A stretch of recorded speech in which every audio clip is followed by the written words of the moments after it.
Sa puntong ito makakasama natin isang Ipolari of the Week. Siya po ay 32 years old na Trinidad. Online teaching po ang kanyang pinagkakaabalahan. Siya po ay kasal na at may mga anak. Let us welcome si Miss Stephanie Mascareñas. Hi Miss Stephanie, good morning. Yes, hello po. Good morning din po. Hi Steph, kumusta ka na? Ayos lang naman po. Matagal ka na bang sumusunod at sumusubaybay sa ating programa? Yes po. Napapanood ko po kayo sa TikTok and sa Facebook po. And madalas sinishare ko po yung mga quotes nyo sa aking Your Story. Salamat. Ikaw naman nagtuturo ka daw, di ba? Nagtuturo ka. Ano tinuturo mo? ESL po. Ano yung ESL? English as a second language. English second language. So yung mga tinuturuan mo ay foreigners ba? Yes po. Mga Chinese po. Kaya nga nakita ko sa likod mo, ni hao. Yes po. So you know how to speak Mandarin? Basic lang po yung mga like mani hao, man hao, waini, mga ganun lang po. Ganun, ang galing-galing naman. So ngayon, sige, ikaw ay work from home, tama? Apo. Pwede mo ba kami bigyan ng idea kung magkano pwedeng kitain ng isang ESL teacher or work from home? Mga magkano pwedeng kitain? Depende po kasi kung may company kayo or personal. Ako po kasi more on sa personal or direct students na po ako, kaya mas malaki po yung kikitain nyo pag ganun. Sa company po kasi mga siguro po, ako po kasi hindi ako talaga full time. So nasa 15 po ganun. 15,000 naman extra? Opo. Pwede na. So meron ka pa bang ibang pinagkakaabalahan aside from becoming an ESL teacher? Vlogging po.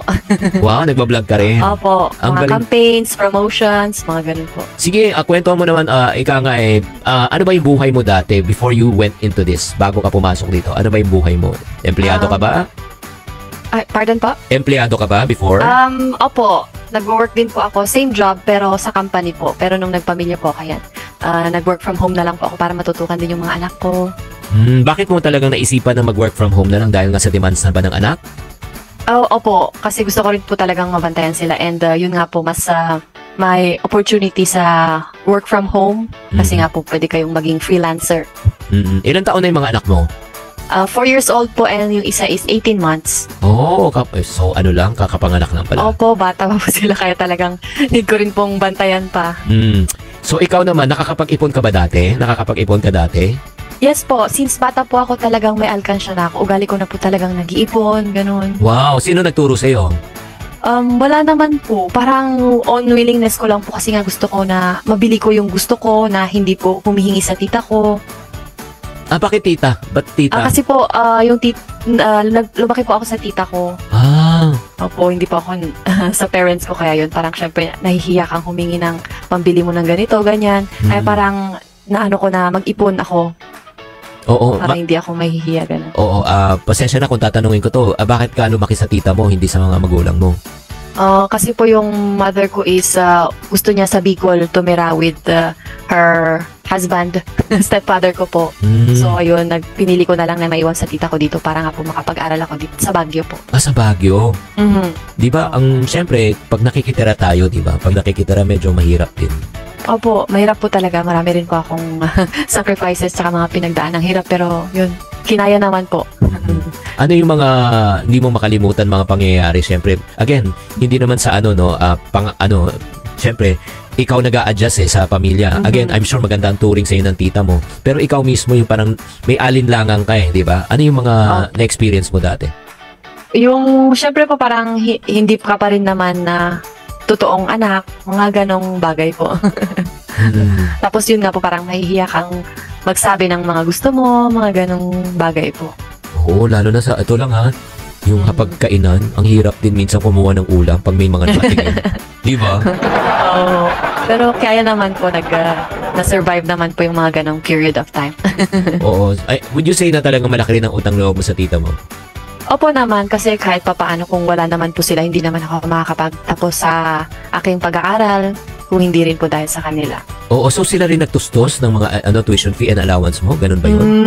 Yung iba po kasi nagsa-summer job din po ako noon. Pag bakasyon yan, sa summer job ako, tapos nagbabantay din po ako ng store ng tita ko noon. Wow, ang galing naman, Stephanie.